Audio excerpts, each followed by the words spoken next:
Não esqueci. Então, queridos, boa noite para quem já chegou e que vai chegar. Então, a gente vai iniciar o nosso encontro de hoje. Boa noite, Walter, Terezinha, pessoal que está chegando.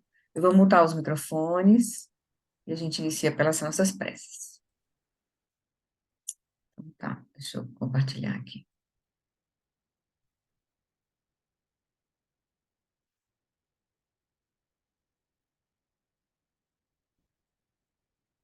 Então, trazendo a nossa mente, o nosso coração para esse momento presente, liberando todas as nossas preocupações, as nossas demandas, abrindo espaço na nossa mente para a gente estar aqui ouvindo o Dharma juntos, a Sangha, o Dharma, né? E o Lama, né? O Buda. Então, diante de Guru Rinpoche, a gente então se abre, né? Pede as bênçãos, reconhece as qualidades, né? Dos seres que a gente já teve conexão, teve condição de conhecer diretamente, os ensinamentos, e através dos próprios ensinamentos que a gente está recebendo, a gente vê o poder do Buda, né? E toda a linhagem viva, né, que se manteve até hoje, que chegou até nós, assim, a gente está vendo esse poder, essa sabedoria. Então, é com essa conexão com essas qualidades que a gente enxerga, principalmente nos nossos lamas, que são as pessoas vivas que estão próximas de nós, que a gente está reconhecendo, né? Dalai Lama, Lama Santa, Lama Wallace, Geshe Pembe, Lama Tseri, Zonza Khyentse Rinpoche, Mingyur Rinpoche, pessoas em carne e osso que a gente está vendo realizando isso, e nos inspira a seguir no caminho.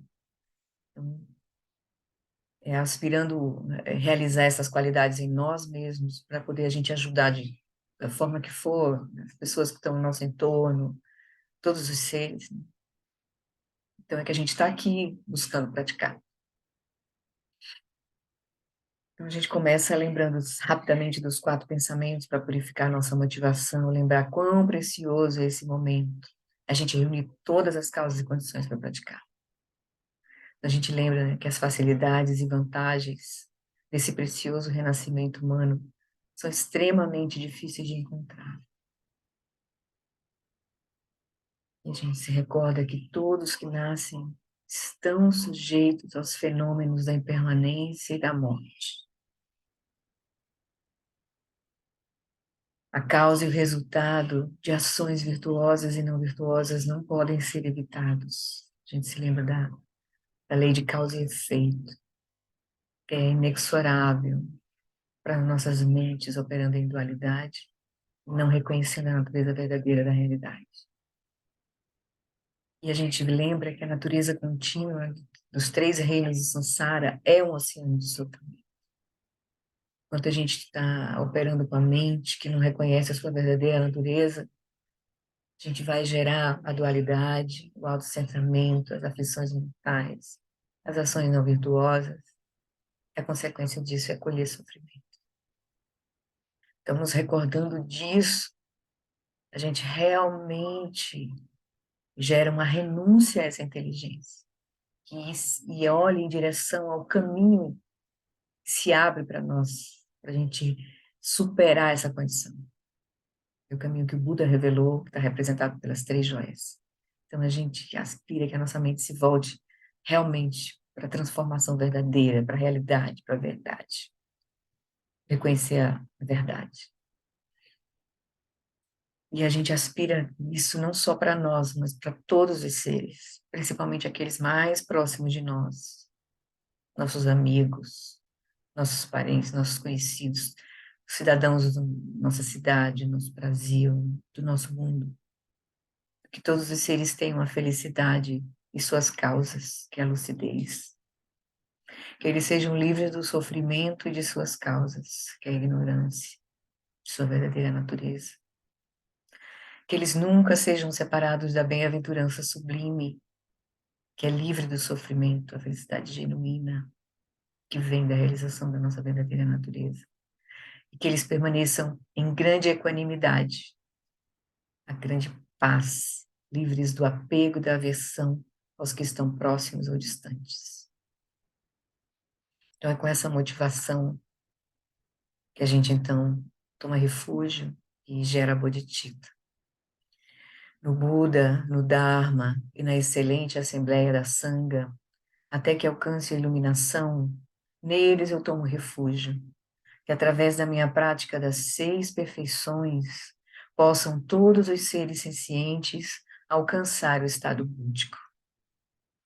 Sangye Chödan Saki Chönam La Janchu Bardu Dani Kyapsu Chi Dagi Jinsu Gipe Sonam Kidrola Pentir Sanje Druparsho Sangye Chödan Saki Chönam Lam Janchu Bardu Dani Kyapsu Chi Dagi Jinso Gipe Sonam Kidrola Pentir Sangye Drupasho.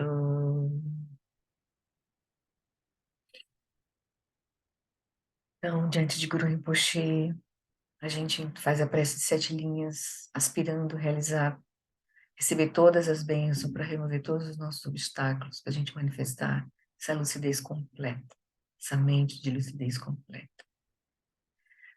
Na fronteira noroeste de Odiana, no coração de um lótus, está sentado aquele renomado como Padmasambhava, que alcançou o espantoso supremo Siddhi, está cercado por uma hoste de muitas dakinis. Seguindo suas pegadas, dedico-me à prática. Por favor, aproxime-se e conceda suas bênçãos. Guru Pema Siddhi Om. Again, again, Jansam Pema Gesadam Polam Yasen Chagin Yadrunye Pema June Jesudram Kurdu Kandru Mampe Ko Kiki Jesu Dadru Ki Jenge Lopchi Sheksu So Guru Pema Siji Hogi Yugi Nujan Sam Pema Gesa Dompolam Yasin Chagi Nyudru Nim Pema June Jesudram Kudu Kandru Mampe Kor Kiki Jesu Tadru Kim Jenge Lapchi Sheksu So Guru Pema Siji Hum. Então, ainda na presença de Guru Rinpoche, a gente então aspira a remover todos os obstáculos, fazendo essa prece para Guru Rinpoche, de remoção de todos os obstáculos. Guru Rinpoche, corporificação dos Budas dos 3 tempos. E a gente pode fazer essa prece, né, lembrando das pessoas mais próximas de nós, que estão realmente enfrentando situações muito difíceis, como a filha de Marcele, né, onde a gente de, de acordo com os nossos apegos, as nossas visões, né, a nossa conexão com o nosso próprio corpo, com as nossas situações, gera muito sofrimento para nós. Então, e nossos karmas, né, que afloram. Então, a gente pede que Guru Rinpoche possa liberar todos os sofrimentos de todas essas pessoas. Guru Rinpoche, corporificação dos Budas dos 3 tempos. Guru, que é grande bem-aventurança, Senhor de todas as realizações. Guru, que é o dinâmico e irado domador de maras, dissipador de todos os impedimentos, rogo-lhe, confira suas bênçãos, por favor, remova todos os obstáculos externos, internos e secretos, e conceda suas bênçãos para que os nossos desejos sejam espontaneamente realizados. Dusum Sangye Guru Rinpo Chenyudrukoda Dewa Chempoeja Barche Gonçaldudu Udrapo Salso adepso de lado so Chinam sanwe marte jiwa Dan sampalung Druparji Jilo Om Vajra Guru Pema Siddhi. Enquanto a gente faz umas duas vezes esse mantra, a gente pode imaginar essas luzes de sabedoria sendo tocadas, né, no coração de todos os seres, em especial aqueles que a gente quer, né, a gente sabe que está em sofrimento, para que eles possam pelo menos aliviar o sofrimento sutil, né, de suas próprias mentes, para acolher as circunstâncias que eles estão vivendo sem desespero, né, sem medo.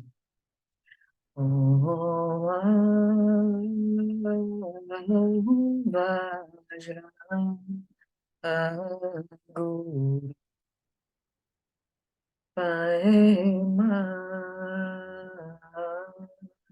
Siddhi Om Vajra Guru Paema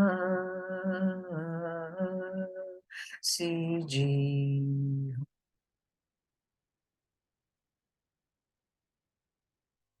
Então, na presença de Guru Rinpoche, tendo recebido as bênçãos e diante da nossa mente aberta, do nosso coração aberto, a gente então se prepara para receber as bênçãos que realiza os três kayas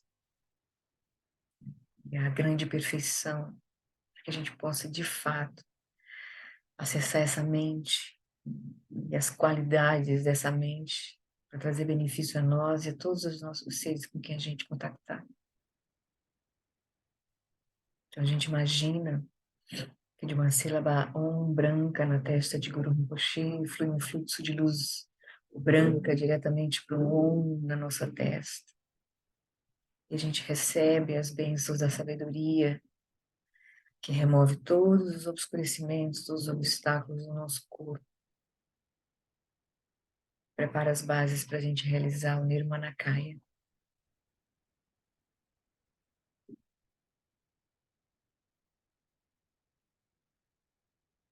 Uma sílaba A vermelha na garganta de Guru Rinpoche.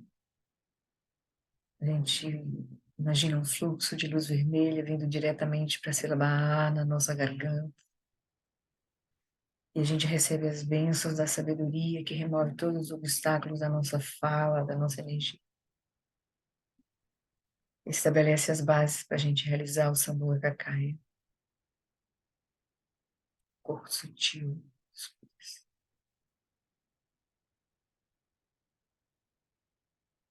De uma sílaba Rum, azul índico no coração de Guru Rinpoche.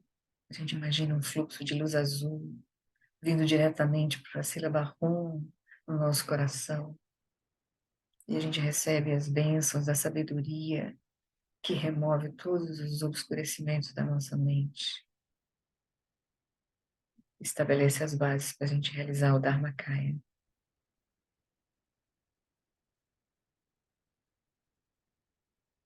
E imaginando agora os três fluxos, as três luzes dos três pontos de Guru Rinpoche, vindo diretamente para os nossos três pontos. A gente imagina estar recebendo as bênçãos que remove os obscurecimentos mais sutis da nossa consciência. E estabelece as bases para a gente realizar a grande perfeição, a união dos três kayas, o Svabhava Kaya.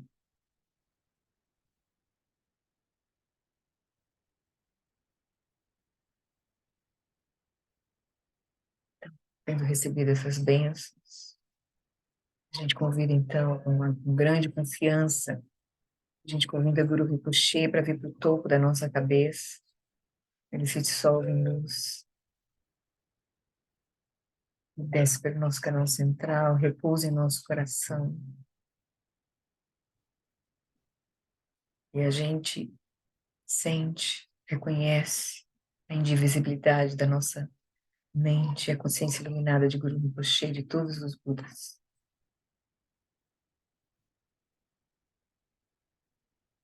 É com essa confiança que a gente faz a nossa prática, nosso estudo, nosso encontro hoje.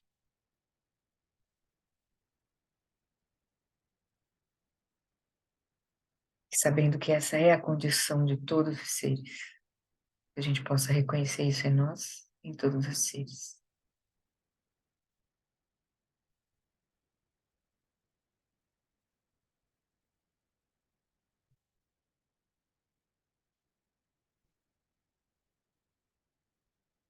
Vou liberar aqui os microfones. Então, queridos, então, com essa aspirando realizar isso, né? Realizar essa mente e essas qualidades de Guru Rinpoche em nós mesmos e viver essas qualidades nos outros. A gente está fazendo aqui a nossa prática, a gente está no caminho, né? Então, hoje, eu pensei, em vez da gente fazer a meditação, usualmente que a gente faz, a gente vai fazer a leitura como um ponto de encerramento do nosso capítulo hoje, né, sobre vacuidade. A gente faria a leitura do Sutra do Coração, que é o ensinamento mais curto do Buda nesses ensinamentos sobre o Prajnaparamita, sobre a perfeição da sabedoria, né? Que o Lama ressaltou a importância no início do capítulo, dizendo que sem sabedoria a gente não realiza a compaixão verdadeira, ou seja, não realiza a bodhicitta, né? Bodhicitta vem da gente realizar a nossa verdadeira natureza, né? E a gente só vai realizar a nossa verdadeira natureza se a gente realmente compreender de forma profunda a natureza da realidade. E os ensinamentos do segundo giro da roda do Dharma, do Buda, ele trouxe exatamente essa compreensão mais sutil da natureza dos fenômenos, né? Que a gente viu aqui no estudo que a gente fez no capítulo, que a gente tende a ter uma percepção ingênua de nós mesmos e da realidade, do nosso mundo, né? Então a gente não vê quão complexa é a nossa visão, né? Então, o Lama nos lembrou de que a gente reifica, na verdade, os fenômenos não estão separados da nossa percepção e nem dos nossas matrizes conceitual, né? O Lama lembra isso para a gente, né? E que a reificação é um engano completo, assim. O que a gente olhou, né, nesses últimos que a reificação é a raiz de todos os nossos males, porque separa a nossa noção de eu de todo o resto, né? Nos lembrou isso. Então, esses ensinamentos da vacuidade, né, do perfeição da sabedoria, que é a segunda volta do Dharma, são ensinamentos muito importantes. E a gente vai exigir de nós a nossa inteligência, assim. E aí eu pensei em a gente, pelo menos quem é do SEB, né, já está cansado de ouvir o Lama Santen. Na verdade, tem uma prática diária da leitura desse sutra, né, como em várias tradições, na tradição japonesa, várias tradições, no SEB mesmo, esse sutra é lido todo dia, né, nos pujas à noite, né, nos horários de prática à noite. Então, é um ensinamento muito importante. Então, a literatura do Prajnaparamita é vasta, tem 100 mil versos, né, vários sutras enormes e fora os comentários de grandes praticantes que fizeram sobre os sutras do Buda, né? Explicando essa dimensão. Veja, é tão profundo que o Buda deu milhares de ensinamentos. Mas tem esse texto, que é o texto do Sutra do Coração, que é como se fosse assim o ensinamento mais conciso, né? A essência dos ensinamentos que ele fala assim, é Sutra do Coração da Sabedoria, ou seja, da essência da sabedoria está nesse sutra. A gente não vai estudar o sutra aqui, porque esse sutra é muito profundo, mas só para a gente culminar a leitura desse capítulo, para quem nunca ouviu, né, eu escolhi ler a versão, porque tem várias versões, tem a versão do SEB, tem a versão que o Kai Sensei trouxe para nós quando ele esteve aqui no Brasil, ele tem um livro publicado em português sobre o Sutra da Perfeição da Sabedoria, tem a versão do Thich Nhat Hanh, Coração da Compreensão, um livrinho muito lindo também. Então, assim, a gente vai ver várias. Tem aquele o Sutra que quem fez o curso com o Dom Hendrik, né, na FMTP, também ele trouxe uma pequena versão bem próxima desse livro aqui do Dalai Lama. Como eu estou lendo esse livro, estudando esse livro, e a gente vai ler um trechinho desse livro hoje, então eu estou usando o texto que está nesse livro, eu achei mais interessante usar, porque na hora que vai traduzir do tibetano para o inglês, aí tem algumas palavrinhas ali, na hora que vai traduzir do inglês para o português, aí também já muda. Então, se vocês, quando começarem a estudar e ver esses diversos textos do Sutra do Coração, vocês vão ver algumas nuances de diferenças, assim. Mas aí eu vou escolher usar esse aqui, porque é o comentário que a gente vai fazer, é desse aqui. Pequeno comentário, assim, eu escolhi um trechinho, né? Porque, na verdade, esse livro é ele explicando o Sutra do Coração, o Dalai Lama, né? Mas aí ele faz toda uma preparação, traz os ensinamentos fundamentais, e aí vai passo a passo apresentando a visão que está no Sutra, né? Muito interessante, esse livro é bem interessante. Foi a primeira vez que eu li ele com calma, assim, agora achei muito interessante, assim. Então, podemos seguir? Então, o que eu pensei para hoje foi a gente começar, em vez de começar pelo último temazinho do capítulo, que a gente vai encerrar, que na verdade é uma meditação, o último tema desse capítulo 15, é a meditação sobre a vacuidade. Então, em uma página e meia, o Lama Alan finaliza o capítulo com essa meditação, e a gente vai fazer no final. Vou até pedir, vou botar aquela tela azul, e eu vou ler aqui, e vocês imaginem que o Lama está conduzindo a meditação, certo? Mas aí, para a gente trazer esse conteúdo do Sutra, que eu achei interessante, para quem nunca viu, e esse comentário do Dalai Lama explicando o cerne da resposta de Avalokitesvara para Shariputra, que é aquela famosa, né, forma é vacuidade, vacuidade é forma nada mais é do que vacuidade, vacuidade nada mais é do que forma. O cerne da compreensão da vacuidade está nessa resposta. Então, o Dalai Lama comenta brevemente assim. Então, eu achei interessante trazer. Tá bem assim? Se der tudo certo, a gente faz isso hoje. Tá bom? E aí vocês têm pelo menos o primeiro contato com o Sutra, quem não teve ainda, e aí a aspiração e a indicação do próprio Alan Wallace, né, do Lama Alan e do próprio Dalai Lama é estudar, né, os ensinamentos do Buda sobre o Prajnaparamita, sobre a perfeição da sabedoria. A gente também tem um livro interessante que é A Lógica da Fé, da Lama Elizabeth Matis Nangyal, que está em português também, que ela trata também o Prajnaparamita numa outra abordagem mais interessante também, com outras conexões, assim, já com a mente ocidental, é bem interessante também. A Lógica da Fé. Tá bom? Então, vamos lá. Deixa eu compartilhar o texto.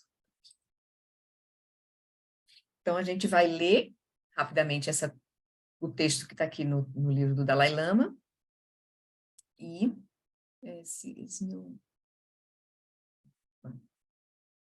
Então, o texto do Sutra do Coração. Então, a mãe abençoada... A gente vê, só para vocês ficarem calmos. A gente não vai estudar o Sutra, porque eu não tenho nem condição de dar essa explicação. A gente tem várias fontes, depois eu posso indicar para vocês, tem o curso do Dom Hendrik, né, tem os livros, né, como eu citei agora do Dalai Lama, mas a gente vai só se familiarizar com o texto, para quem não viu ainda, e a gente vai ver um comentário do Dalai Lama, um pequeno comentário do Dalai Lama, que não é simples e pequeno, que o Dalai Lama é super profundo, mas eu acho que dá para a gente passar por ele hoje, assim, né? Bom, e a gente encerra com a meditação do Lama Alan no livro, que aí encerra o capítulo. Então, vamos lá. Então, o texto do Sutra do Coração. Começa assim. A mãe abençoada, o coração da perfeita sabedoria. E em sânscrito, eles mantiveram no texto, eles trazem exatamente isso, né? Bhagavati Prajnaparamita Hridaya. Foi assim que certa vez eu ouvi. Isso é o Ananda transcrevendo, né, o que ele ouviu do Buda, né, desse evento. O abençoado o Buda, né, estava em Rajagriha, no Pico do Abutre, junto com uma grande comunidade de monges e de bodhisattvas. E naquela ocasião, o abençoado entrou em absorção meditativa, em meditação, sobre a variedade de fenômenos chamada aparência do profundo. Aqui, a aparência do profundo, ele vê a talidade, a verdadeira natureza dos fenômenos. Ele entende as duas verdades, de forma inseparável, né? A verdade relativa e absoluta. Ele é a onisciência. O Buda estava lá com essa mente onisciente. Então, naquele momento também, o nobre Avalokitesvara O Bodhisattva, o grande ser, ou Mahasattva, como a gente vê nas outras traduções, contemplou claramente a prática da profunda perfeição da sabedoria e viu que até mesmo os 5 agregados, ou os 5 skandhas, são vazios de natureza intrínseca. Então, por meio da inspiração do Buda, vocês estão vendo aqui? Agora. Então, por meio da inspiração do Buda, o venerável Shariputra falou ao nobre Avalokitesvara, o Bodhisattva, o grande ser, Mahasattva. Ele perguntou, o Shariputra perguntou a Avalokitesvara: como deve treinar qualquer nobre filho ou nobre filha que deseje se empenhar na profunda perfeição da sabedoria? Quando isso foi dito, o sagrado Avalokitesvara, o Bodhisattva Mahasattva, o Bodhisattva, o grande ser, respondeu ao venerável Shariputra: Shariputra, qualquer nobre filho ou nobre filha que deseje se empenhar na prática da profunda perfeição da sabedoria, deve ver claramente dessa maneira.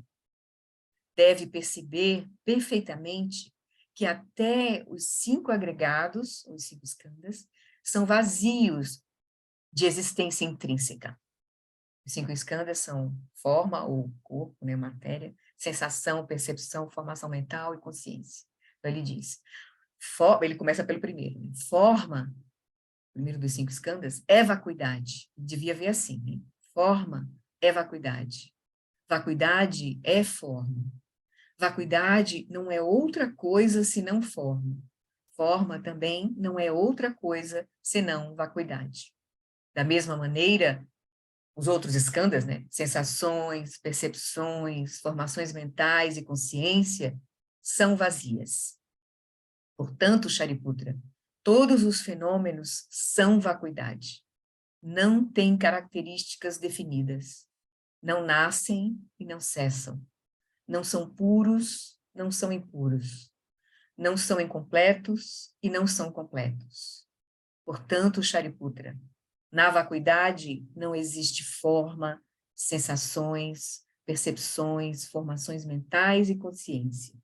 Não existe olho, ouvido, nariz, língua, corpo e mente.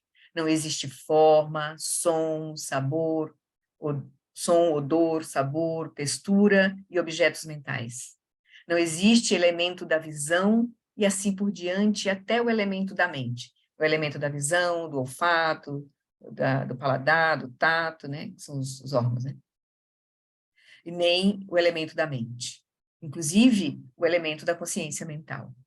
Não existe ignorância, não existe extinção da ignorância, ele está dizendo, na vacuidade não existe nada disso, né? Não existe ignorância, não existe extinção da ignorância, e assim por diante, até o envelhecimento e morte, e a extinção do nascimento e da morte.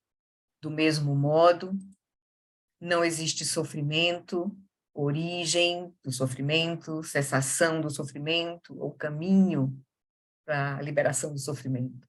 Não existe sabedoria, obtenção, nem mesmo não obtenção, ou realização e nem não realização. Dessa maneira, Shariputra, uma vez que os bodhisattvas não têm nada para obter ou para atingir, eles confiam nessa perfeição da sabedoria e nela permanecem. Não tendo obscurecimento em suas mentes, eles não têm medo, e por irem completamente além do erro, alcançarão o nirvana final. Todos os Budas dos 3 tempos também obtiveram o pleno despertar da iluminação insuperável e perfeita ao confiar nesta profunda perfeição da sabedoria. Assim, deve-se saber que o mantra da perfeição da sabedoria, o mantra do grande conhecimento, o mantra insuperável, o mantra igual ao inigualável, o mantra que subjuga todo o sofrimento, é verdadeiro porque não é enganoso.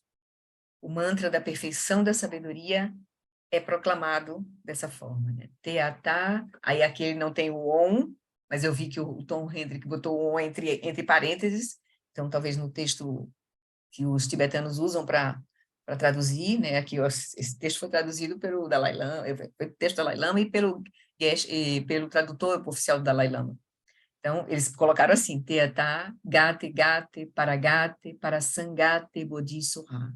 Mas, normalmente, no texto do Sebe, no texto que está no tom do Hendrik, ele colocou entre parênteses, o on aqui seria Teata, on, Gate, Gate, Paragate, Parasangate, Bodhisattva. Então, esse é o mantra que resume esse ensinamento da perfeição da sabedoria. E quando os mestres explicam, esse mantra, ele também sintetiza os 5 caminhos que o Bodhisattva passa para atingir a iluminação, dentro da perspectiva Mahayana também. Então, Shariputra, os Bodhisattvas, os grandes seres, devem treinar na perfeição da sabedoria dessa forma. Então, como foi explicado acima, né? Ver tudo isso, que não 5 skandhas são vazios, que na vacuidade não tem olhos, ouvidos, nariz, língua, tato e mente, não tem nada a ser atingido. Então, a seguir, então, Shariputra, é assim que deve se, né, treinar na perfeição da sabedoria. A seguir, o abençoado saiu, porque isso aqui foi um diálogo entre o Avalokitesvara e o Shariputra, o Buda estava em profunda meditação. Então, a seguir, o abençoado saiu daquela absorção meditativa e elogiou o sagrado Avalokitesvara, o Bodhisattva, o grande ser, dizendo: excelente, excelente, ó nobre filho, é exatamente isso, é exatamente assim que deve ser. Deve-se praticar a profunda perfeição da sabedoria, exatamente como você revelou, pois até os Tathagatas se regozijarão. Aqui tem um errozinho aqui. Quando o abençoado proferiu essas palavras, o venerável Shariputra, o sagrado Avalokitesvara, o Bodhisattva, o grande ser, junto com toda a assembleia, incluindo os mundos dos deuses, humanos, asuras e gandharvas, todos se regozijaram e saudaram o que o abençoado havia dito. Isso conclui o Sutra do Coração da Sabedoria. Tá? Então, só para falar aqui. Então, esse é o resumo do ensinamento. É um ensinamento super conciso, de uma coisa super profunda, né? Que é a sabedoria que vai tirar todas as bases para a nossa reificação. Não só, como a gente viu, do nosso ser, né, do nosso corpo, das nossas sensações, percepções, formações mentais, do nosso mundo, dos objetos externos, como a ciência está mostrando agora também que não tem uma existência inerente, não busca a matéria, onde é que está a realidade não se encontra, só se encontra as percepções que a gente tem dela, né? A gente viu isso, né? Então, isso aqui, de forma sintética, é a visão que o Buda está trazendo da realidade. Aí a gente vai, tudo bem? Claro, a gente não está, o objetivo aqui não é a gente estudar esse sutra, porque não é o caso. Mas a gente só tem uma conhecimento, para quem nunca viu o sutra, né?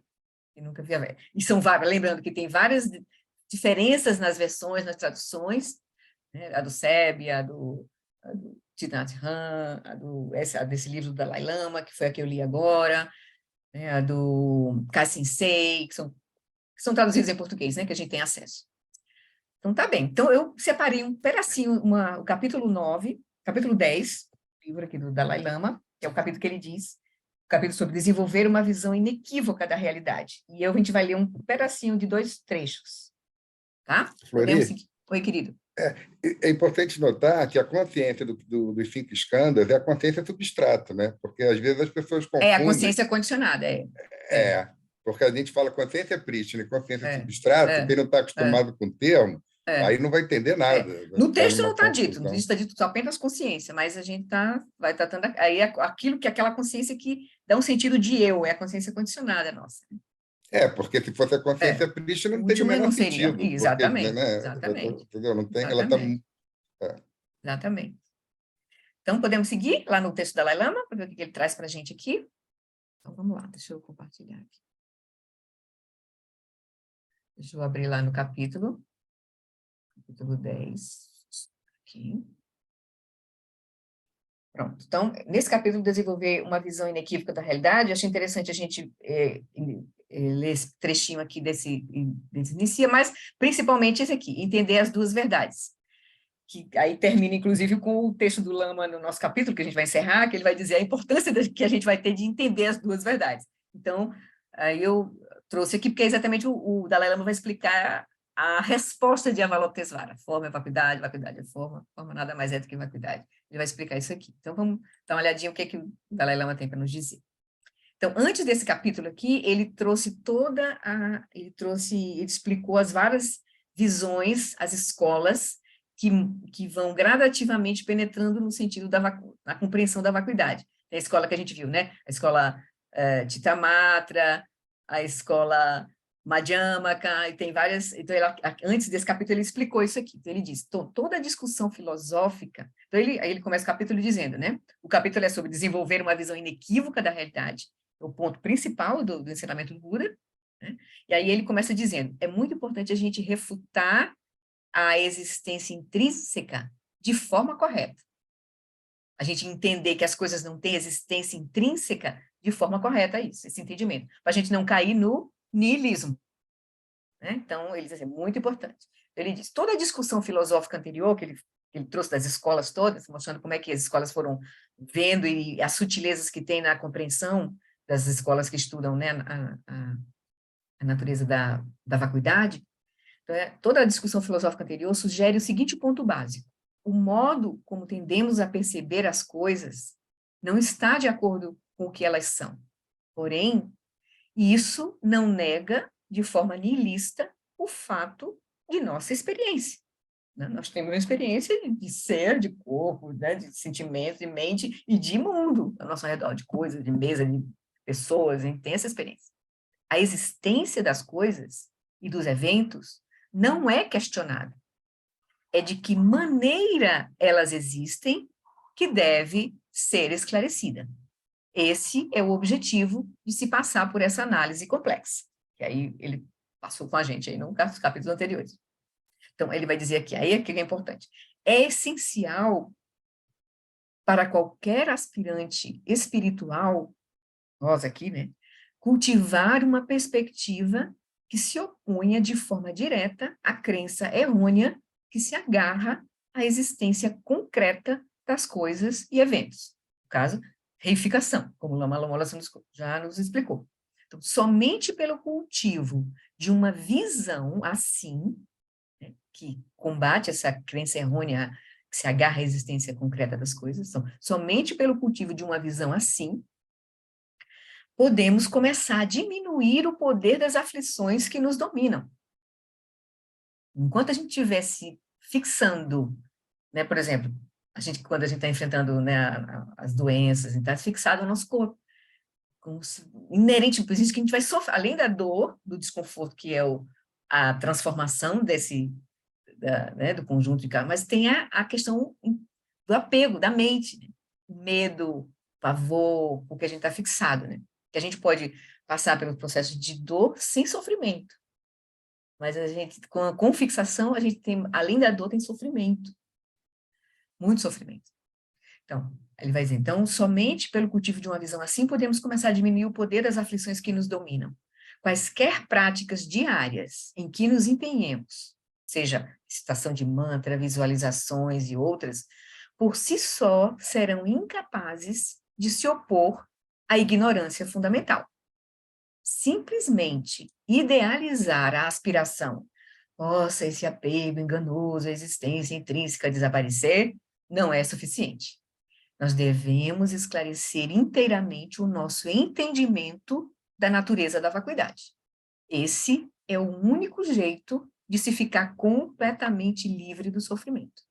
Além disso, sem esse entendimento claro, é de se imaginar que, em vez de nos ajudar contra nosso apego à realidade concreta, a visualização de deidades e a recitação de mantras possa até reforçar nosso apego enganoso à realidade objetiva do mundo e do eu. Por exemplo, a gente pode começar a criar, quando a gente não entende, né, não compreende de forma profunda a vacuidade, se a gente começa a buscar um caminho espiritual e a gente pode reificar os Budas, né, os santos, aí, se fossem outros caminhos, né, os deuses, enfim, e a gente vai estar preso à reificação do mesmo jeito. A gente está com aparência de caminho espiritual, principalmente na visão Buda, né, que é uma visão que enxergou essa natureza da realidade dos fenômenos, essa natureza profunda. Então, a gente pode, se a gente não tiver essa compreensão, né, a gente pode reforçar o nosso apego enganoso à realidade objetiva, né, praticando, reforçando a nossa crença reificando, né, aí os deuses, né, vamos chamar assim. Muitas práticas budistas funcionam como a aplicação de um antídoto. Por exemplo, cultivamos a aspiração de beneficiar os outros como um antídoto para o interesse pessoal, o autocentramento. E cultivamos, por exemplo, o nosso entendimento da natureza impermanente da realidade como um antídoto para ver as coisas e eventos como fixos.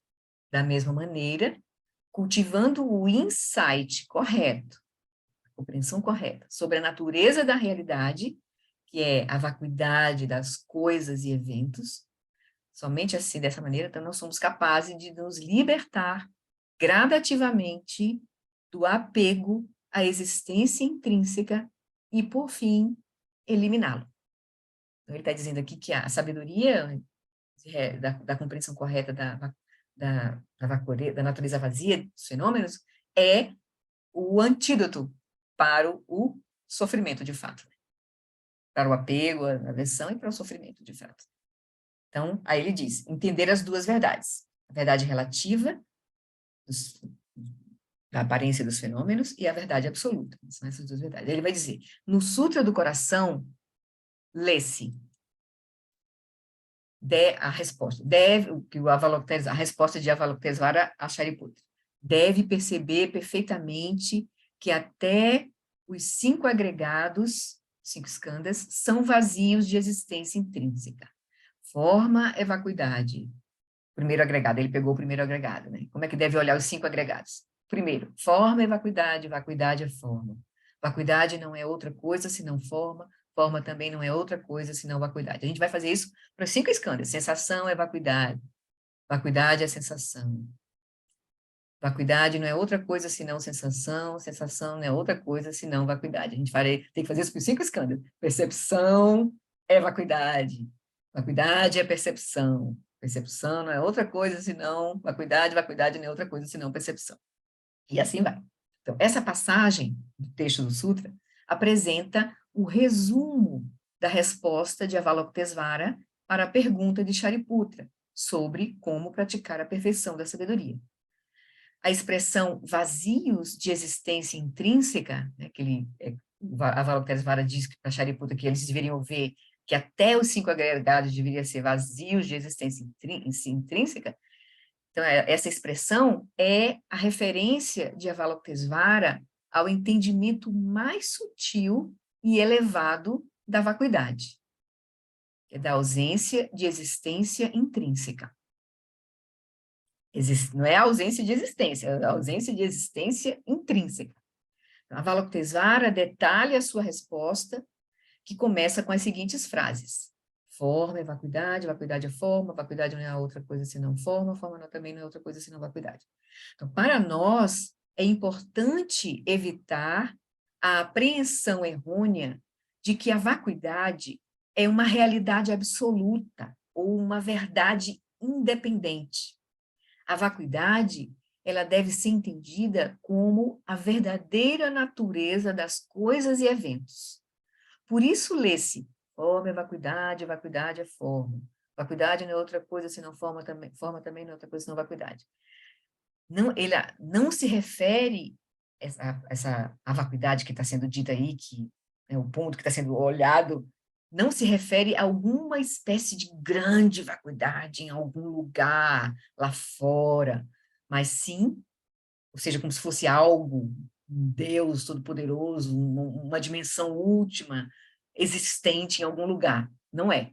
Ele diz, mas essa vacuidade que está se referindo aqui é a vacuidade de um fenômeno específico, que no caso aqui, ele usou o primeiro fenômeno que ele tomou foi a forma, ou a matéria. Ele diz, forma é vacuidade é forma. Então, ele está fazendo referência a um fenômeno. A gente vai fazer isso a todos os fenômenos. Mas é diante de um fenômeno que a gente vê a vacuidade. Ela não existe independente em algum lugar. É isso que ele está querendo dizer. A vacuidade não é algo. Não é algo. Aí ele segue aqui. A afirmação de que a parte da forma não existe vacuidade sugere que a vacuidade da forma não é outra coisa senão a natureza última da forma. Lembra que ele pegou o primeiro fenômeno, forma, que a gente pode entender como matéria, o corpo, certo? Nesse sentido aqui, forma, matéria, corpo. Então, ele pegou a matéria, ele está dizendo, a matéria é vazia. Então, a forma, ele pegou um fenômeno, né? Então, ele diz, essa vacuidade que está sendo explicada se refere ao fenômeno da forma, é a natureza desse fenômeno, forma, ou matéria, por exemplo, o corpo. Vamos pegar o nosso corpo aqui, né? Seria a nossa forma do nosso eu é o corpo, né? Aquilo que é bem material, a expressão material da nossa existência, né? Então, essa natureza, então ele vai dizer, a forma carece de existência intrínseca ou independente. Por isso, sua natureza é a vacuidade. Então, essa natureza, a vacuidade, não é independente da forma, mas sim uma característica da forma. A vacuidade é o modo de ser da forma. Deve-se entender a forma e sua vacuidade em unidade. Não são duas realidades independentes. Aqui ele já está apontando para a gente compreender as duas, a realidade relativa e a realidade absoluta. A realidade relativa é o que aparece. Por exemplo, no caso, pode ser o nosso corpo para nós aqui, mas a garrafa, uma coisa simples. A realidade relativa é a forma, que é essa matéria aqui. A gente está chamando de garrafa, dando esse nome de garrafa. Mas eu posso cortar, ser um jarro, ser qualquer coisa. Enfim, não interessa o rótulo, mas a matéria aqui, né? Coisa aqui. Mas a gente entender que ela surge, mas ela é vazia de existência inerente, porque ela não tem uma existência por si só. Aqui, a forma não, a garrafa não está aqui, nesse plástico, está no rótulo que a gente deu, na designação conceitual que a gente deu. Então a vacuidade é uma característica do fenômeno, que aqui no caso ele está tomando a forma, mas pode ser a sensação, percepção, formação mental, própria consciência, ou qualquer coisa, outra pessoa, qualquer coisa. Então ele vai dizer, então a forma é o modo de, a vacuidade é o modo de ser da forma, no caso aqui, ou de qualquer fenômeno. Então, deve-se entender a forma e sua vacuidade em unidade. Não são duas realidades independentes. Então, vamos olhar agora as duas declarações de Avalokitesvara mais detidamente. Que forma é vacuidade e vacuidade é forma. A primeira afirmação, e aqui está errado, a primeira afirmação é forma é vacuidade, aqui está errado, viu? Está que vacuidade é forma, mas a primeira é forma é vacuidade, indica que o que reconhecemos como forma vem a existir como resultado da agregação de muitas causas e condições, e não por meios próprios independentes.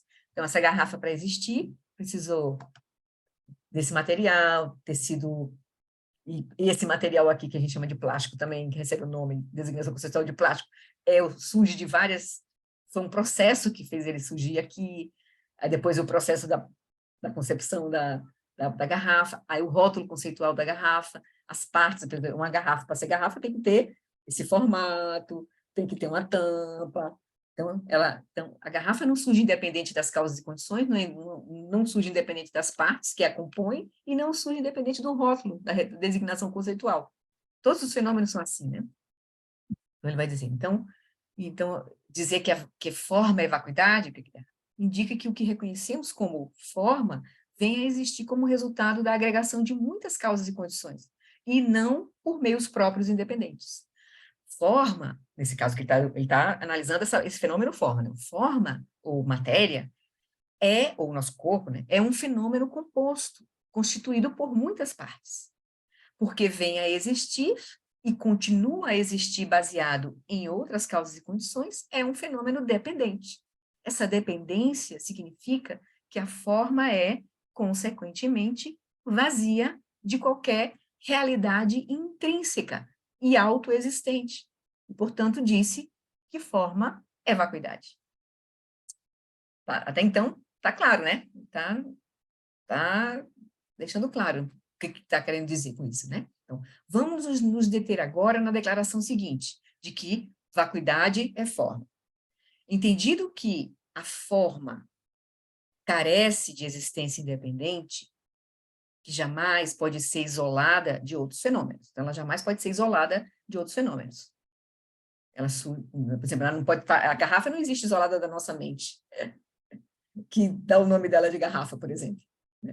Então, entendido que, então, consequentemente, a dependência sugere, a dependência, né, do surgimento da forma, de causas e condições, né, essa dependência sugere um tipo de abertura e maleabilidade em relação a outras coisas. É porque isso aqui, esse fenômeno, estava ligado com o meio ambiente, porque, né, essas matérias-primas tiveram que se juntar, está ligado com a minha mente, para dar um nome de função de garrafa, por ter esse formato e tal.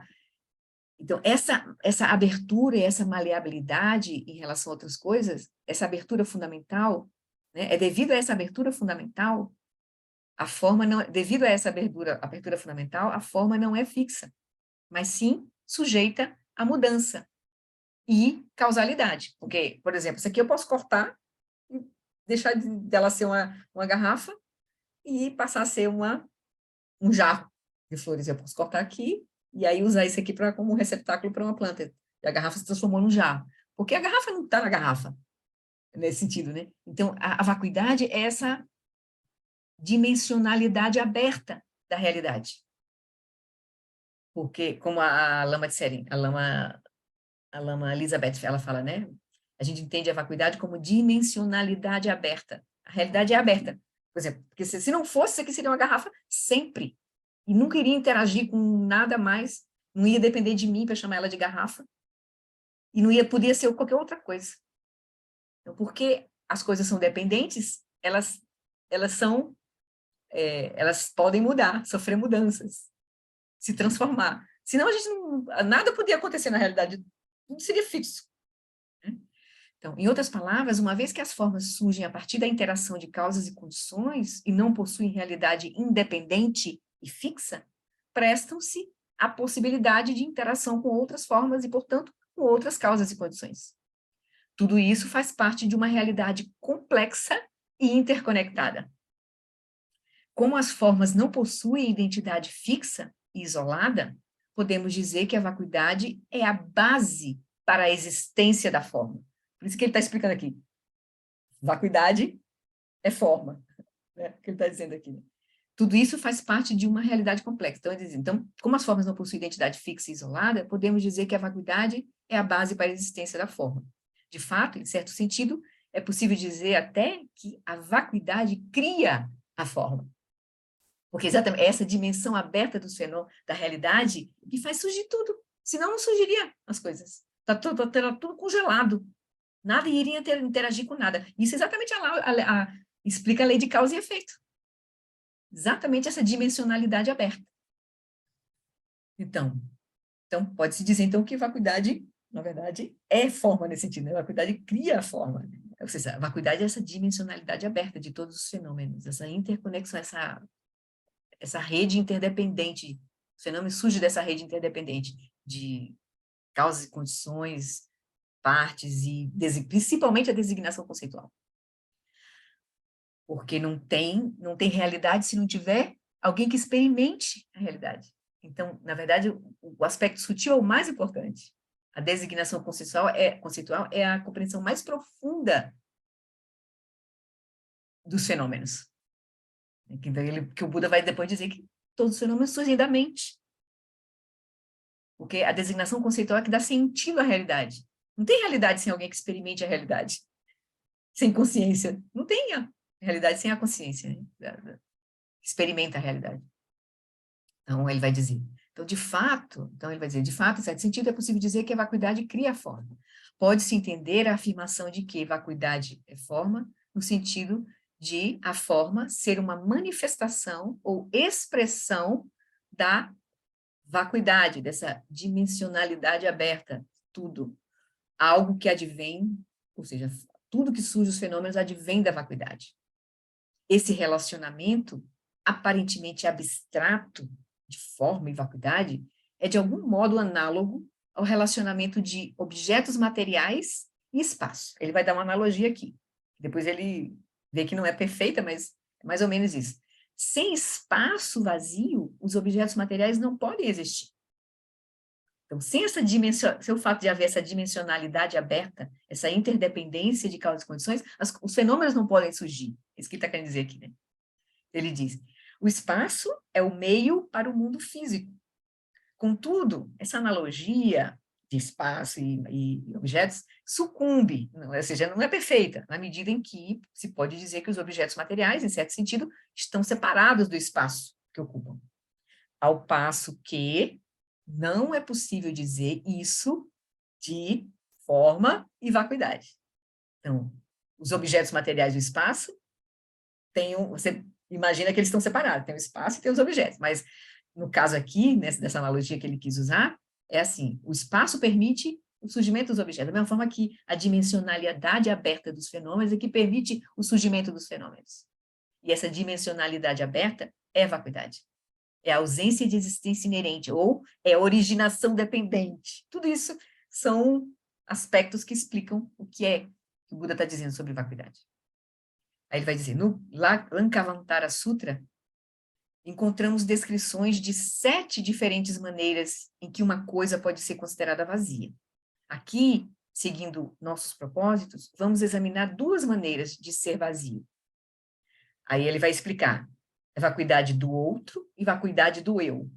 A gente escuta muito isso nos ensinamentos, vacuidade do eu, vacuidade do outro, né? O que significa isso? Então, a primeira é conhecida como vacuidade do outro, no sentido de que, por exemplo, um templo pode estar vazio de monges. Nesse exemplo, a vacuidade do templo é separada do que está sendo negado, que é a presença de monges. Então, quando eu falo vacuidade do outro, eu tô falando como se eu estivesse falando de tem o templo e tem os monges. Eu posso dizer que o templo é vazio de monges, mas nesse caso, a vacuidade está separada daquilo que ela está dizendo que não tem, né? Que seriam os monges. O templo estaria separado dos monges. Em contraste, quando dizemos que forma é vacuidade, estamos negando uma essência intrínseca da forma. Essa maneira de ser é chamada de vacuidade da existência intrínseca, ou, em tibetano, vacuidade do eu. Então, ele está querendo dizer assim, que tem várias formas de você explicar que as coisas são vazias. Pode ser vazia do outro, mas o que está sendo explicado no Sutra do Coração é a vacuidade do eu. Esse eu aí, a gente pensa, de mim, de pessoa. Não, do eu no sentido de existência intrínseca. Isso é uma coisa a nossa mente dá um tilt assim na hora, quando vai vendo isso aqui. Como assim? Não, ele está querendo explicar que o Sutra está se referindo a essa forma de vacuidade do eu. Ou seja, vacuidade da existência intrínseca. É quando ele vai dizer que forma é vacuidade aqui, ele está falando que a forma é vazia de existência intrínseca. A forma é vazia de um eu intrínseco, de um ser intrínseco. Né? Intrínseco. Aí ele vai dizer, contudo, não devemos entender a vacuidade do eu, ou a vacuidade da natureza do eu, como significando que a forma é vazia de si mesma. Isso seria equivalente a negar a realidade da forma. O que, conforme tenho repetido enfaticamente, esses ensinamentos não fazem. Forma é forma. Por exemplo, a gente não vai negar que garrafa é garrafa. Para nós aqui, que estamos dando esse significado para a garrafa. Certo? Para esse fenômeno que está surgindo para aqui. Porque os fenômenos não são originários independentemente, então, essa garrafa surge para mim. Isso aqui, esse objeto surge para mim como uma garrafa. Para um gato, não vai surgir como uma garrafa. Certo? Mas eu não vou negar que a garrafa não é uma garrafa. É uma garrafa e uso como uma garrafa e serve como uma garrafa. Aí ele vai dizer, então é isso que ele está dizendo aqui, né? Negar que a garrafa tem uma existência, tem vacuidade de existência intrínseca, ou seja, tem uma vacuidade de eu, não quer dizer que ela é vazia de si mesma, ou seja, porque isso seria equivalente a negar a realidade do fenômeno que a gente está experimentando. O que não é isso que o Buda está dizendo. Está dizendo aqui. Forma é forma, garrafa é garrafa. Para a minha experiência aqui agora, né? A realidade da forma, sendo forma, não é rejeitada. apenas a realidade independente e, portanto, a existência intrínseca dessa realidade é que está sendo negada. Entende? Portanto, o fato de forma ser forma não contradiz de modo algum o fato de forma ser vacuidade. Deu para a gente entender isso, né? Porque senão, na hora que a gente tende a gente, deixa eu só parar aqui um pouquinho, para a gente se ver aqui um pouquinho. Não, porque senão a gente pode pensar assim, na hora que a gente olha, a garrafa é vacuidade, a garrafa não existe. Ah, então vale tudo, não tem nada, não tem mais existência. A gente pode cair para o niilismo. Aí ele disse, não é isso. Os fenômenos surgem dependente da nossa experiência. E a gente usa, e faz sentido, né? Mas os fenômenos, nenhum fenômeno tem existência inerente. Não, ele não existe por si só. Entende? Então, é isso que o Buda está dizendo no ensinamento principal da vacuidade. Então, nós estamos trazendo esse ponto, eu já expliquei a vocês, só para abrir na mente de vocês a possibilidade da gente ir atrás desses ensinamentos e buscar entender. Tá?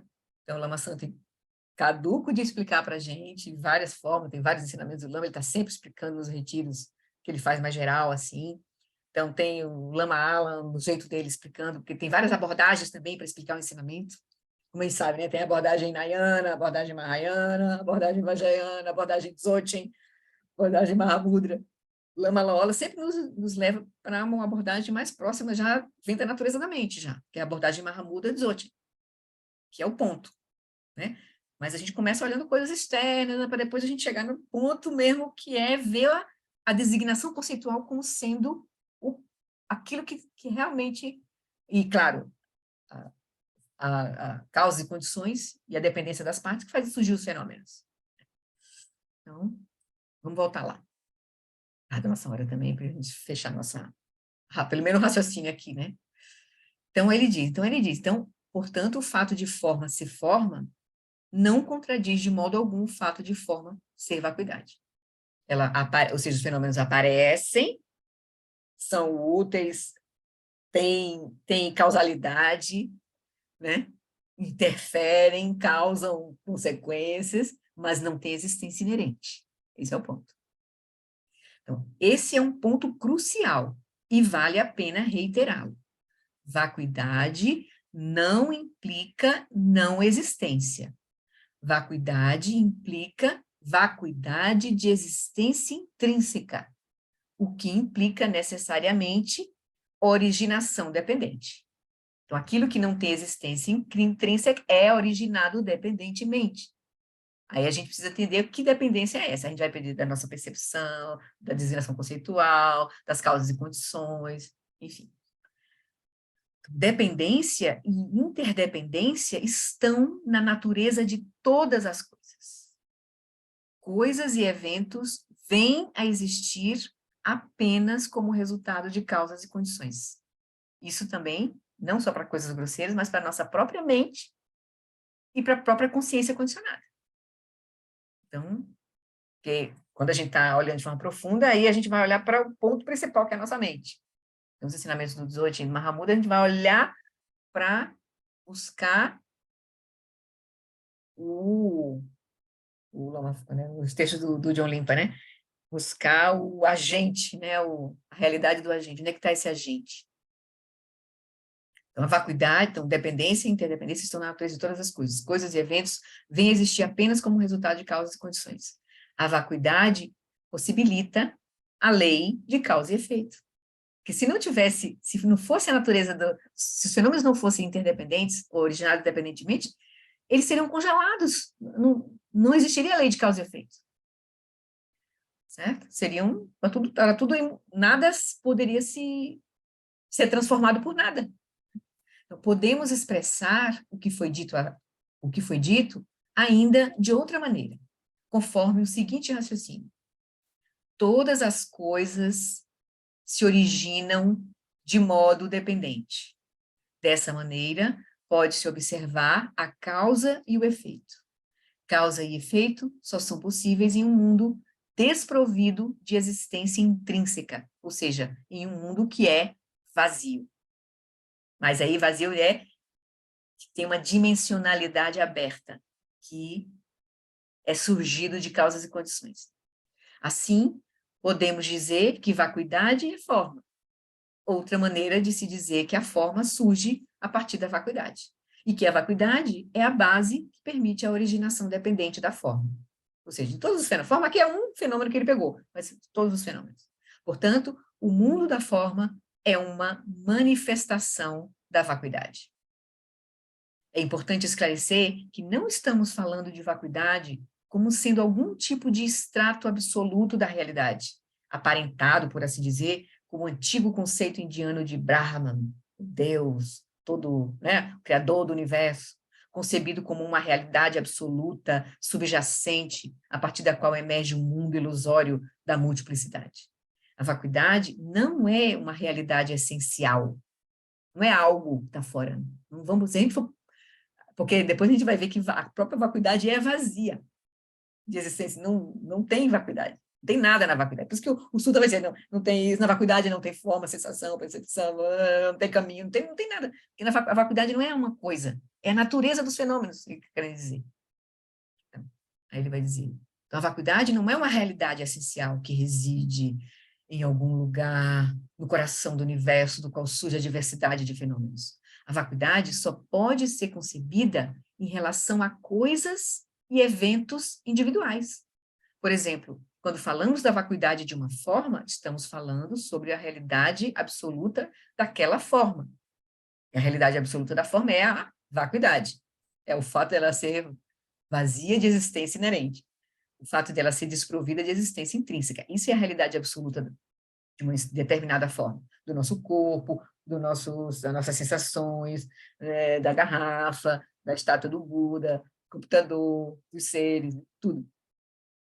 Aquela vacuidade é a natureza absoluta da forma, daquela forma.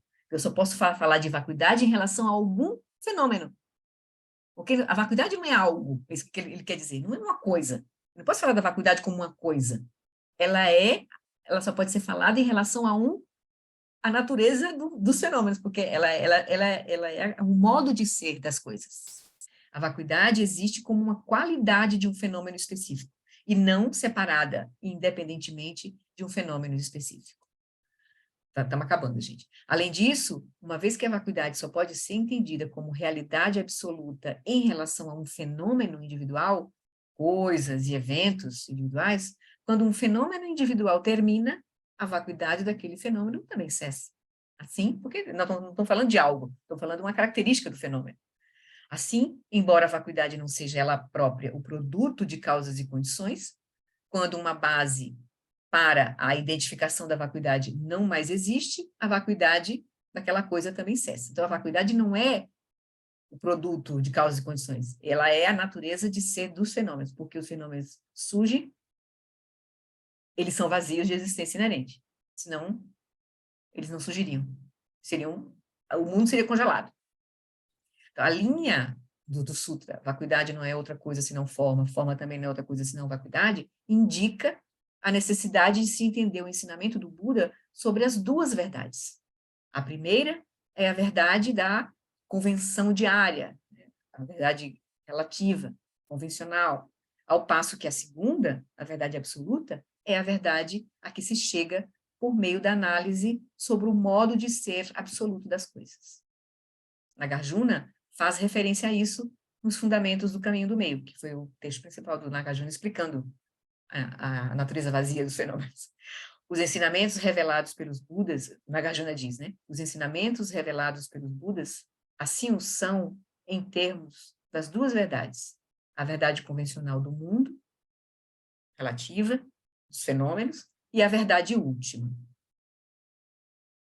Percebemos a verdade convencional, ou seja, o mundo relativo, em toda a sua diversidade, por meio do uso cotidiano da mente e das nossas faculdades sensoriais. Porque também, se não fosse isso, a gente não teria experiência. A gente só pode falar de coisas a partir de uma consciência que experimenta as coisas.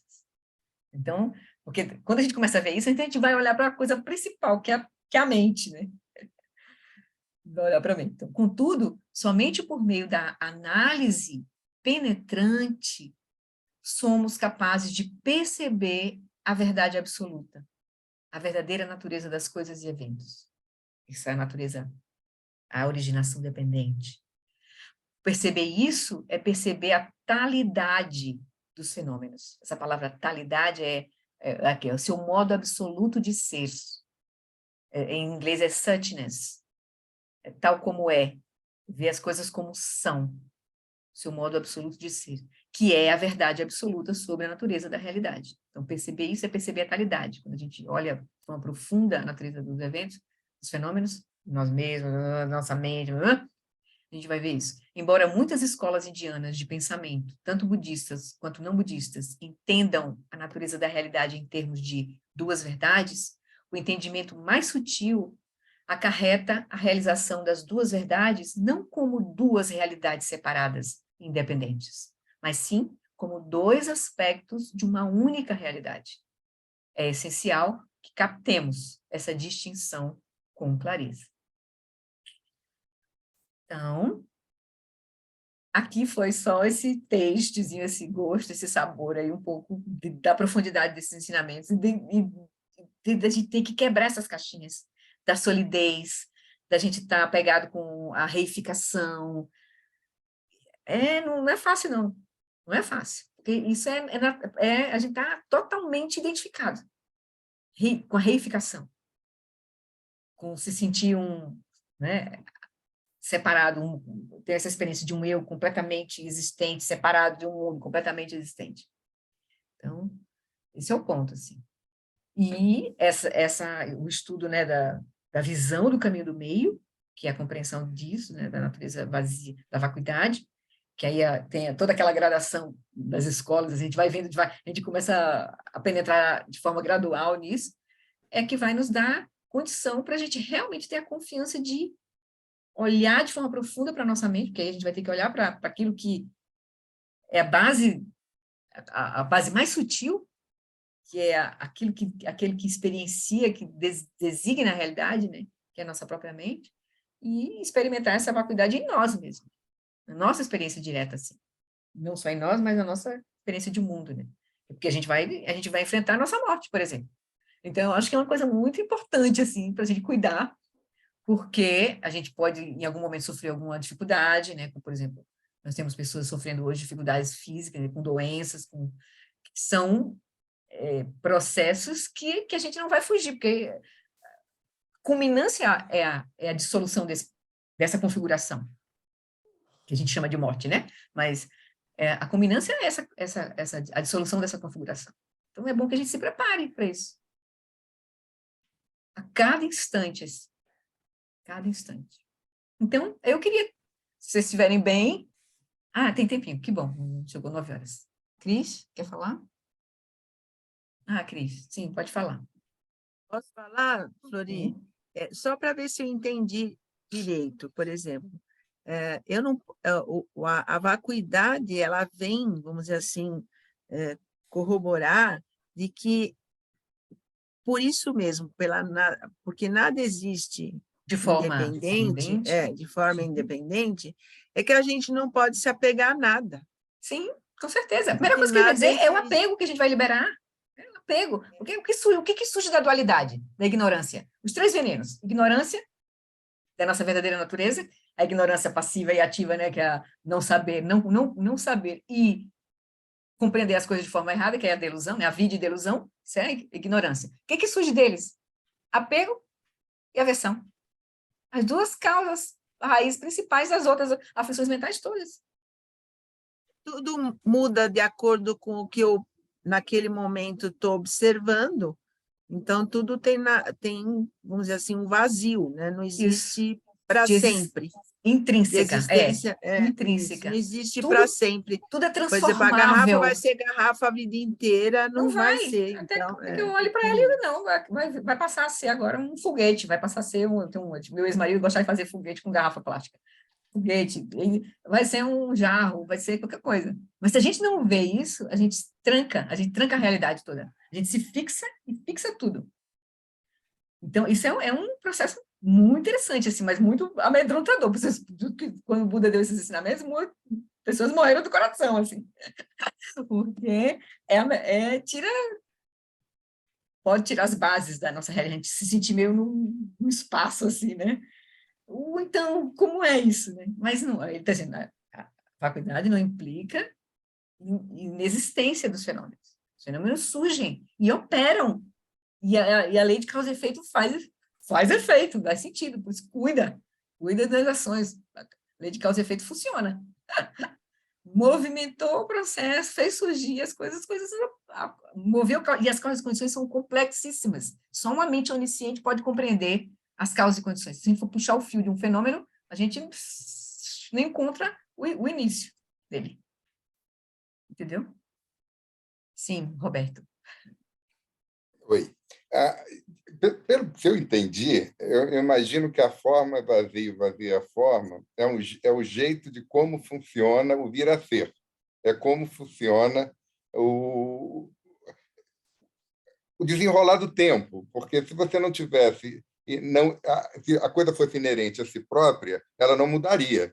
Então, o tempo surge desse processo, o tempo surge desse processo, né, de mudança, né? Isso. Então, quer dizer, a forma vazia forma, você chega a entender até um pouco conceitualmente como é que funciona lá a Viginana, a oitava consciência. Agora, sobre a natureza última, a gente não tem pista, porque todos os nossos referenciais são de ser senciente. Mesmo a gente chega e fala, aí qual é a pista que a gente tem? Está gerando bodhicitta de forma natural. Bom sinal. Porque se a realidade última ela não é dual, na dual é bem razoável que gere bodhicitta. Aí ele está querendo dizer que a realidade última é inseparável da realidade relativa. Ele acabou de dizer isso para nós aqui. Mas, Flori, agora, a experiência de realizar, entender conceitualmente a vacuidade é uma coisa. A gente experimentar isso diretamente, aí é o ponto. Isso é que transforma, de fato. De fato, mas eu acho que, provavelmente, você vai saber que você está experimentando isso se bodhicitta vem de forma natural, entendeu? Se você tem a compaixão direta pelos outros seres, e você fala, poxa, como é que eu estou tendo... O sujeito fala uma coisa que eu não gosto, e a minha energia não muda, e sem eu ter virado uma planta, entendeu? A gente começa a chegar num ponto... Só dá os exemplos dos Budas, né? Que os Budas ofereciam o próprio corpo, assim, pá! Sim. O nível de confiança, de desapego, de desidentificação. A gente tem várias analogias, em que uma muito usada, que por acaso é uma que eu gosto, é você comparar com o sonho. Porque se eu estou sonhando, é mole eu entregar o meu corpo. Isso é tradicional, né? É tradicional, olhar. Mas a gente não vê a realidade como sonho. Não, a gente nem vê o sonho como sonho, né? A gente vê o sonho como realidade. Por isso de que falar, olha, não tem as duas realidades e tal, ainda é, para mim, uma coisa conceitual.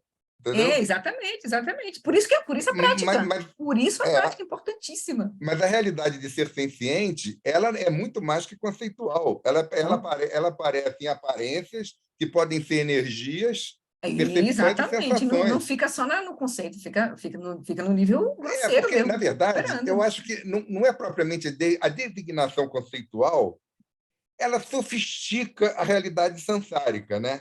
Mas ela não é a fonte principal, porque a gente, antes de ter conceitos, por exemplo, a gente chega na vida física como um bebê, não sabe nenhuma linguagem, e já está no gostar e não gostar. Né? O bebezinho já tem tudo ali condicionado. Isso é falando no humano, que é a experiência que a gente está no momento. Nos animais, então aí a gente ganha um meio hábil, que é a parte conceitual, linguagem. Imagina se a gente não tivesse linguagem. Quando eles falam não conceitual, ele não fala só de linguagem, eles falam de conceito aí num sentido muito mais profundo, de recortar a realidade, nesse sentido. Conceitual, normalmente, a gente fala muito com pensamento, linguagem. Mas não é mais fundo que isso. É porque daqui a pouco a gente também está com cognitivo, com uma forma de conhecer muito mais ampla do que a gente conhece aqui. Então, a gente poderia, por exemplo, ter comunicação sem ser através de linguagem. Isso. Aí você começa a entrar em coisas que a gente não... Por isso que a prática é super importante, assim, muito importante a prática. Porque vem aí a realização direta, por isso que não é fácil a realização direta, não é fácil. Se fosse fácil, Não se dizia que o caminho E caminho coisa Mahavira dos pior, Bodhisattvas era 3 eões. Não é porque é fácil, não. paradoxal, né? Por conta do que você falou, do condicionamento físico, energético. É isso. Isso é que nos aprisiona mesmo. Mas tem um ponto ainda pior, porque quando a gente fala, vou fazer uma prática para atingir a iluminação, já vai dar errado, porque você já está querendo atingir alguma coisa, Já está. persistente é que quer atingir alguma coisa. Então, se a perspectiva budista estiver certa, a gente tem que largar coisas. Largar. Exatamente. Eu não tenho que conquistar nada, eu não tenho que atingir nada, eu tenho que me despir de condicionamentos. Exatamente, exatamente. E aí, meu filho, é que nem, não sei nem quem falou, a gente está despencando em queda livre. Tem uma boa e uma má notícia. A má notícia é que a queda livre é desconfortável, né? Queda livre. A boa é que não tem chão. Exatamente. Eu acho uma boa coisa, né? Então a gente está despencando. Aí você fala, mas a gente vai fazer a meditação rapidinho, que é o final do capítulo, depois o Paulo vai falar ainda, ou Ana. Mas a gente vai ver a meditaçãozinha, o finalzinho que o Lama traz no capítulo, né? Que o ponto vai ser esse, é relaxar. O ponto vai ser relaxar, soltar. Oi, perder Paulo coisas. e Ana. Valeu. Estamos num barco, o caminho é esse. Eu vou ser bem sucinto para não tumultuar muito, mas desde aquele retiro que fizemos último com o Lama Alan Wallace, Sim. ele falou que lá no princípio, de repente, algo,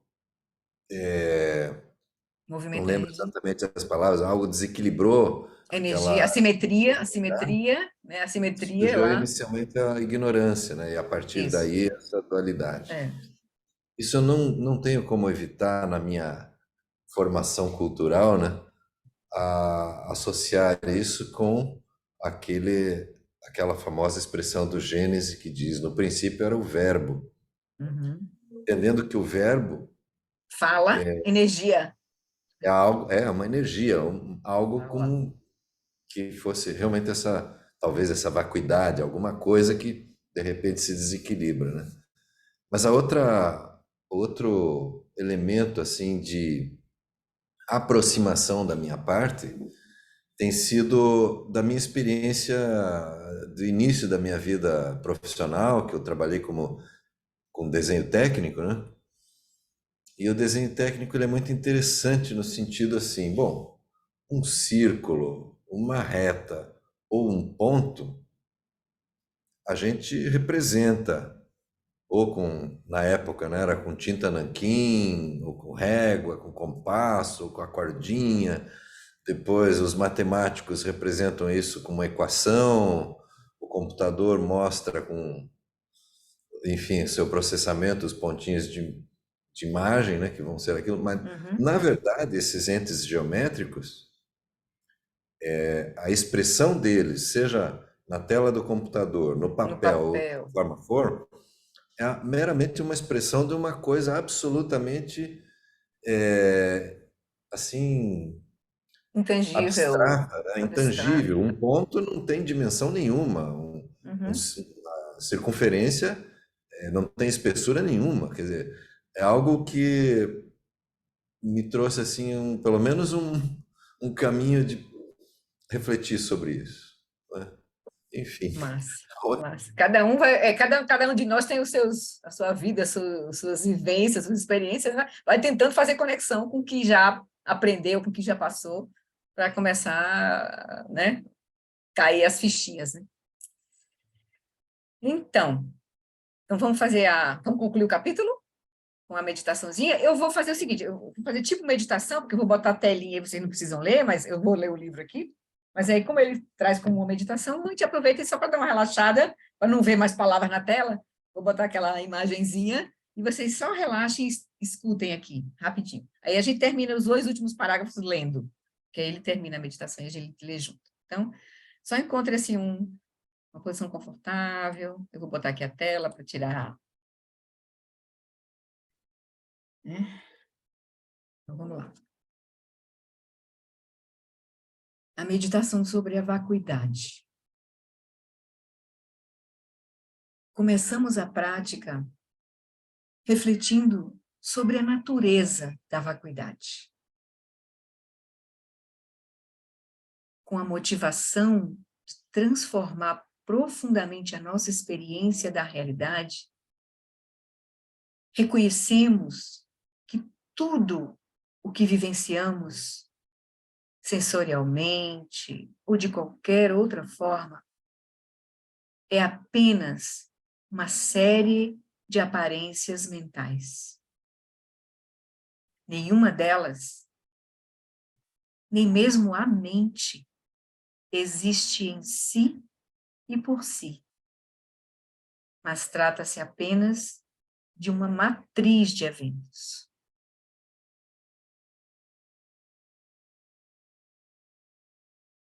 Eventos dependentemente relacionados. Olhamos, por exemplo, para a sala em torno de nós e compreendemos que o que vemos não existe independentemente lá fora. Por exemplo, a sala, ela tem uma parede, 2, 3. O que é a parede?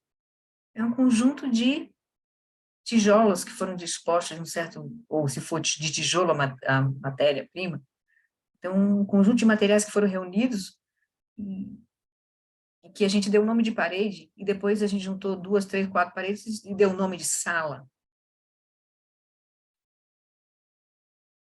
Em seguida, trazemos pessoas à mente. Todas as pessoas que conhecemos, compreendendo que cada pessoa também é apenas uma aparência mental.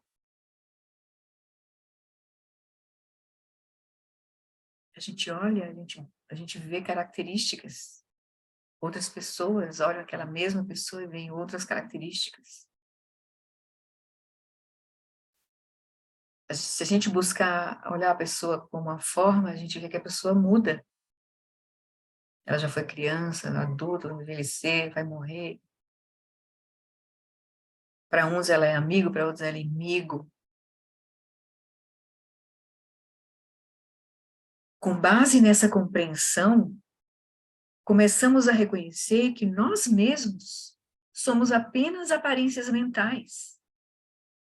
Nossos corpos, sensações, nossos rostos, nossas personalidades, sentimentos, visões de mundo, todos são aparências da mente, sem existência intrínseca. Então, Chekawa, que é quem propõe essa meditação para nós aqui, nos sugere: apenas relaxe. Chegue a essa clareza de que tudo é aparência à mente e depois relaxe, sem fixação, sem reificação. Nada mais é necessário. Nada a fazer. Quando abrimos mão do apego, chegamos a uma profunda convicção de que todas as coisas são vazias de existência intrínseca.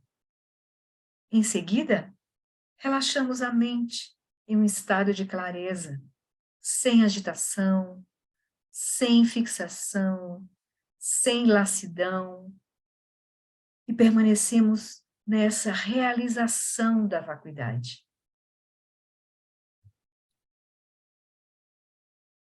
Se um pensamento surgir, direcionamos a consciência à própria consciência e apenas repousamos.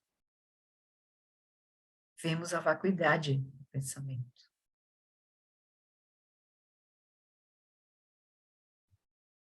O objetivo dessa prática é alterar a nossa experiência da realidade, para que sejamos capazes de combater a ignorância que está na raiz de todas as formas de delusão, de hostilidade e de apego.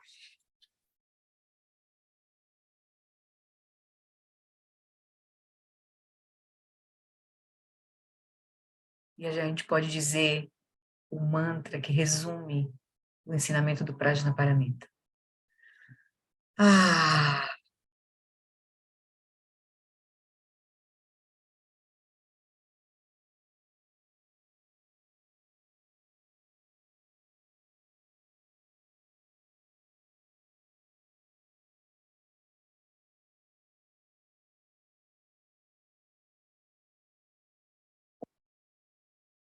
É isso, queridas. A gente vai só voltar aqui para o finalzinho do texto. Deixa eu só mudar aqui o livro.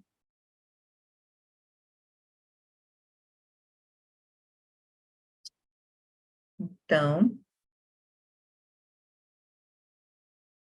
foi esse ponto final aqui que a gente leu, que eu li agora para vocês. Esse texto que o Lama trouxe, dessa minha prática, eu não li esse pedacinho só para não quebrar, mas o Lama diz assim, o texto 7-Point Mind Training, né, o treinamento da mente em 7 pontos, que é esse que a gente vai às quartas-feiras com a gente depois de estudar, de novo, né, do tibetano contemplativo Geshe Chekwa. Ele apresenta uma meditação muito simples e direta sobre a vacuidade. Aí foi isso aqui que eu li com vocês.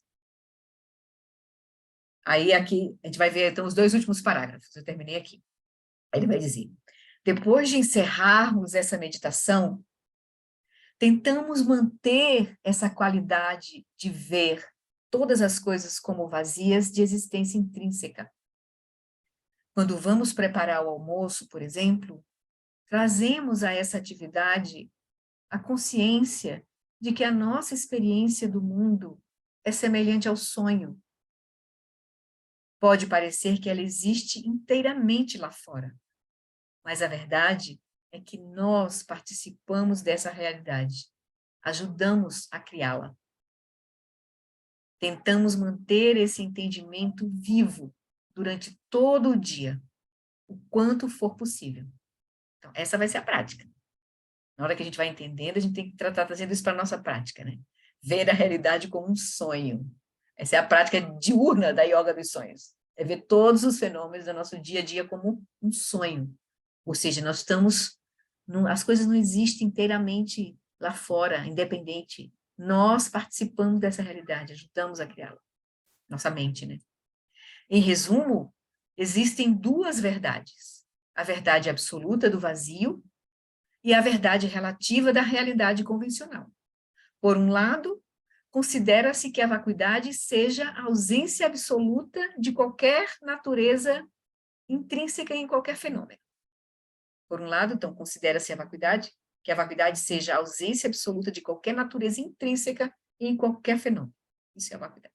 Essa vacuidade é a natureza última de todas as coisas. Por outro lado, os fenômenos também compõem uma realidade convencional, a verdade cotidiana de aparências com as quais vivemos. As 2 verdades, absoluta e convencional ou relativa, têm uma mesma natureza. Compreender a não dualidade dessas 2 verdades é uma característica central da culminância do caminho budista e da realização da busca espiritual. Então, quando a gente começar a ver a realidade relativa e absoluta no mesmo fenômeno, a gente está com a mente do Buda, com a onisciência. Então, é nesse sentido. Então, o Lama termina com esse fechamento, né?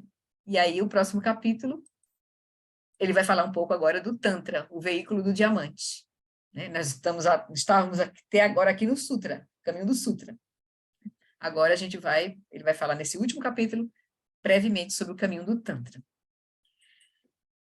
que é o caminho que vai tomar fruição, é a abordagem dos ensinamentos, das práticas que vai tomar a fruição como caminho. Ou seja, a gente já compreender que a realidade é assim, interdependente, dependente da nossa própria mente, a nossa mente cria a realidade, então a gente toma essa fruição como caminho, que a nossa verdadeira natureza é a natureza desperta, a gente toma é o caminho do Tantra, né? Que daí surge o Mahamudra, o Dzogchen, né? Que é a culminância do Tantra, né? Surge as práticas de estágio de geração, completude, e depois, aí dependendo da escola, aí vai surgir as culminâncias, que daí vai culminar no Mahamudra e no Dzogchen, né? Na mente do Buda, na grande perfeição. Então, tá bom, queridos.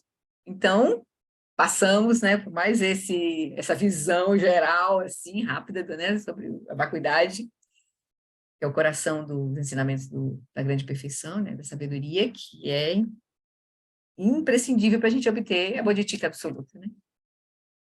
Tá bom? Então, podemos fazer as preces e nos despedir, gente, hoje. Aí, na próxima terça, a gente não se encontra, tá? Porque aí a gente fica liberado para a família, para as festas, e a gente retoma no dia 3 de janeiro. Deixa eu compartilhar aqui as preces. Então tá, então dedicar os nossos méritos. Por essa acumulação de méritos, possa eu obter a onisciência que tudo vê. E possam todas as falhas ser superadas. Que das ondas revoltas e turbulentas do nascimento, velhice, doença e morte, deste oceano do Sansara, possa eu liberar os seres, que eu continue sendo um Bodhisattva, né? Em todos os momentos da minha vida, inclusive no meio da minha morte, no bardo, né? Vamos fazer uma prece longa-vida ao Dalai Lama. No reino cercado por anéis de montanhas nevadas, você é, sem exceção, a fonte de todo benefício e felicidade. Poderoso Avalokitesvara, Senhor da compaixão, Tenzin Gyatso, que os seus pés de lótus permaneçam firmes por centenas de anos. Vamos fazer em tibetano uma vez. Karirawe korwe jinkansum pandan dewa malu jowede chirezi wan tenzin jatsoe jape kaje badu tenjurchi. Preste longa vida ao Lama Long Wallace. Tampa tuando je chanchen da gyakun sanzin pema karai.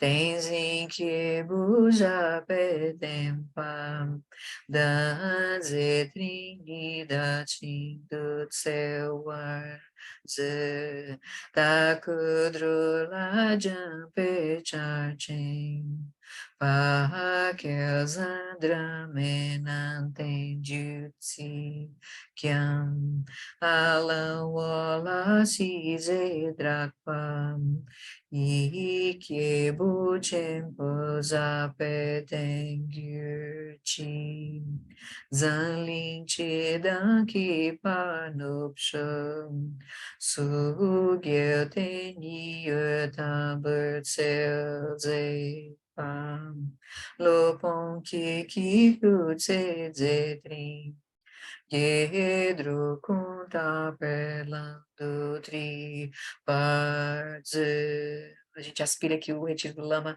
traga muitas bênçãos para nós no ano que vem.